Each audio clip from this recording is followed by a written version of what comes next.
Supreme court আজকে কালো কাপড়ের উপরে সম্পূর্ণ সাদা রং করে দিয়েছে। ভারতবর্ষের সংবিধান সব রাজ্যের জন্য প্রযোজ্য, পশ্চিমবঙ্গ আলাদা কোনো রাষ্ট্র নয়।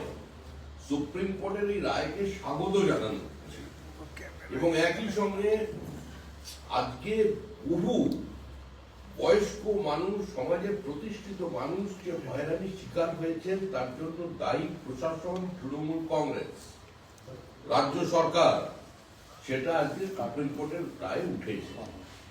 মুখ্যমন্ত্রীর বক্তব্যকে কার্যত সুপ্রিম কোর্ট নস্যাৎ করে দিয়েছে। পুলিশের সর্বোচ্চ পদাধিকারী ডিজিপি তাকে শোকজ করা হয়েছে, নোটিশ দেওয়া হয়েছে। এটাই তো প্রমাণ করছে যে যা অসঙ্গতি তৈরি হয়েছে, যা অচল অবস্থা তৈরি হয়েছে, যেভাবে আগুন লাগানো হয়েছে, ভাঙচুর হয়েছে, সেটা সরকারকে দিয়ে হয়েছে, সরকারি প্রশাসনকে দিয়ে হয়েছে, পুলিশের সহযোগিতা হয়েছে। আজকে এই রায়ে সেটাই উঠেছে। সর্বোচ্চ আদালতের তরফ থেকে আজকে এটাও বলা হয়েছে যে মাইক্রো অবজারভাররা কোনো চূড়ান্ত সিদ্ধান্ত নিতে পারবেন না, তারা শুধু পরামর্শ দেবেন, চূড়ান্ত সিদ্ধান্ত নেবেন ইআরও। সমস্ত ইআরও বা এআরও যারা এখানে গন্ডগোল করেছেন তাদের বিরুদ্ধেও ব্যবস্থা নেবার অধিকার নির্বাচন কমিশন এর থাকবে, সেটাও এই রায় স্পষ্ট করে বলে দেওয়া হয়েছে। কথা কিছু কিছু বুঝে নিতে হয়, যেটা বোঝানোর সুপ্রিম কোর্ট আজকে সেটা বুঝিয়ে দিয়েছে এবং পশ্চিমবঙ্গের রাজনীতি সচেতন মানুষ এটা বোঝেন। এসআইআর নিয়ে যে বিভ্রান্তি তৈরি করার চেষ্টা তৃণমূল কংগ্রেস চালিয়ে যাচ্ছে, আজকে সুপ্রিম কোর্ট কার্যত সেটা স্পষ্ট করে বলে তার উপরে লাগিয়ে দিয়েছে। কমিশন আজকে যে অভিযোগগুলো করেছে যে 4 তারিখ অর্ডার দেওয়া হয়েছিল এই নতুন অফিসারদের দেওয়ার কথা, 7 তারিখ দেওয়া হয়েছে, মাঝে 3 দিন সময় নেওয়া হয়েছে। যে পদমর্যাদার অফিসার চাওয়া হচ্ছে সেই পদমর্যাদার অফিসার দেওয়া হচ্ছে না, সেই সংখ্যায় দেওয়া হচ্ছে না। কোথাও কি রাজ্য চাইছে এই এসআইআর প্রক্রিয়াটা যাতে এসআইআর প্রক্রিয়াকে ব্যস্ত দেওয়ার জন্য, এসআইআর বন্ধ করবার জন্য মুখ্যমন্ত্রীর নেতৃত্বে তৃণমূল কংগ্রেস আপ্রাণ চেষ্টা চালিয়ে গেছে, কিন্তু এসআইআর হবেই।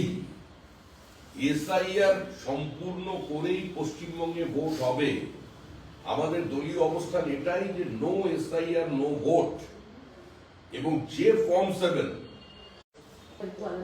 ভোটার লিস্টে শুদ্ধিকরণ চলছে, সেখানে নিরপরাধ মানুষের উপরে আক্রমণ করা হচ্ছে, ভিন্ন রাজনৈতিক দলের বিএলএ-2দের বাড়িতে গিয়ে তাদের হুমকি দেওয়া হচ্ছে, বিভিন্ন হেলথ ক্যাম্পকে পুড়িয়ে দেওয়া হচ্ছে, ফর্ম 7 কিনে নিয়ে তার উপরে আগুন লাগানো হচ্ছে, তাদের ধমকি দিয়ে বলা হচ্ছে যে কোনোদিন অন্য রাজনৈতিক দল করব না। এই অভিযোগ জানিয়ে মৃত ভোটার এর সম্পর্কে নাম তুলতে যাওয়াটা আমার অন্যায় হয়েছে, সেটাকে ভিডিও করে ছাড়া হচ্ছে। তিনি আরো কবিতা লিখুন, জীবনের উত্থান পতন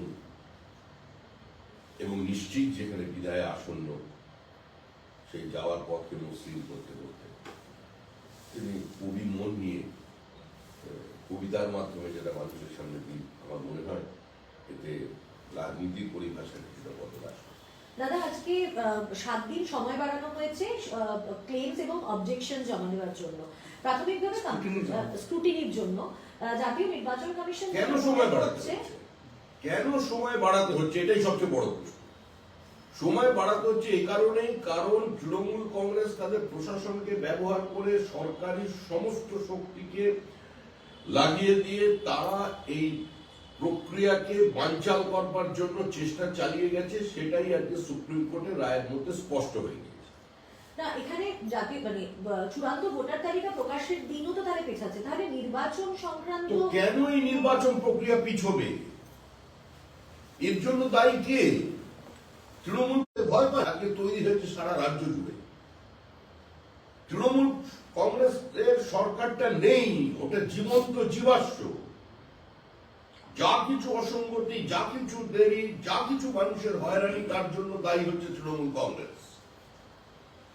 তাহলে কি আপনারা পুরনো ভোটার তালিকায় ভোট হোক এরকম সওয়াল করবেন কি? কারণ আজকে এই সওয়ালে উঠেছে যে যদি এসআইআর শেষ হতে দেরি হয়, নির্বাচন প্রক্রিয়া যদি কন্টিনিউ করা যায়, তাহলে পুরনো ভোটার তালিকায় পুরনো ভোটার তালিকায় নির্বাচন হোক, এটা পশ্চিমবঙ্গের কোনো মানুষ চায় না। আমরা কি মানুষ যেটা চায়, রাজনৈতিক দল তার পক্ষেই কথা বলে, মানুষের বিপক্ষে যেতে পারে না। এই মুহূর্তে পশ্চিমবঙ্গের আপামর জনসাধারণ চাইছেন এসআইআর সম্পূর্ণ হোক, রাজ্যটা ধর্মশালা যাতে না হয়ে যায় সেটা দেখা হোক, এটা আবার নতুন করে বাংলাদেশের সঙ্গে যুক্ত না হয় সেটা দেখা হোক। আর তার কারণেই এসআইআর হবে। এসআইআর ছাড়া আমরা নির্বাচন করতে দেব না।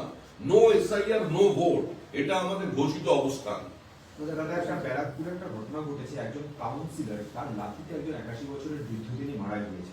এই যে কাউন্সিলরদের দাপাদাপি, এদের হাত দিয়ে কি এই মুহূর্তে রাজনীতিটা নিয়ন্ত্রণ হচ্ছে? এই কাউন্সিলরদের দাপাদাপি বিভিন্ন এলাকায়, এদের মাধ্যম দিয়ে কি নিয়ন্ত্রণ হচ্ছে? এরা টাকা তুলে দেয়, সেই কারণে দলেদের কিছু বলে না?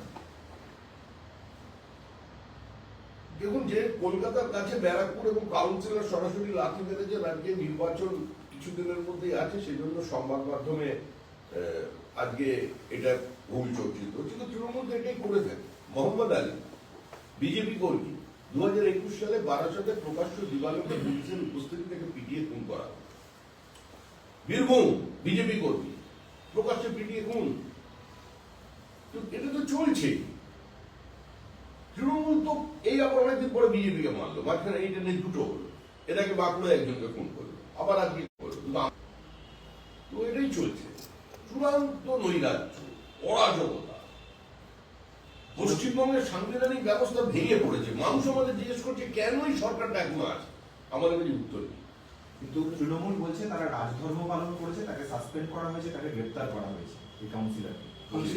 এই কাউন্সিলরকে সাসপেন্ড করা হয়েছে, গ্রেফতার করা হয়েছে। না করে তো করার কিছু নেই।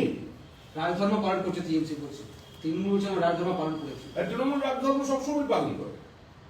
যখন শাহজাহান আক্রমণ করলো, কেন্দ্রীয় তদন্তকারী সংস্থা তাদের অফিসারদের প্রায় মৃত্যুর হাত থেকে ফিরে আসতে হলো, তখন তৃণমূল কংগ্রেস রাজধর্ম পালন করেছিল। জামাই আলমকে অন্য জায়গায় রেখে দিয়েছিল, তারপর সময় বুঝে তাকে এনে পুলিশের হাতে তুলে দিয়েছে। তৃণমূলের রাজধর্ম এরকমই পালন করছে। ভোট পরবর্তী হিংসায় যে তদন্ত চলছে, সেখানে পুলিশ সহযোগিতার পরিবর্তে সাক্ষীদের হস্তান্তর করছে, প্রমাণ লোকের কাজ করছে, রাজধর্ম পালন করেছে।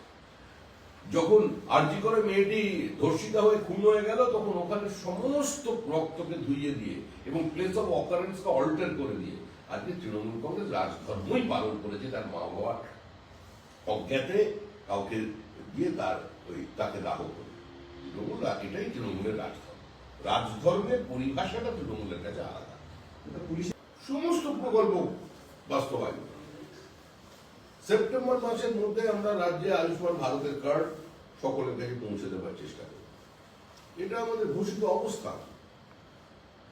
জনহিতকর প্রত্যেকটি প্রকল্প পশ্চিমবঙ্গে বাস্তবায়িত হবে।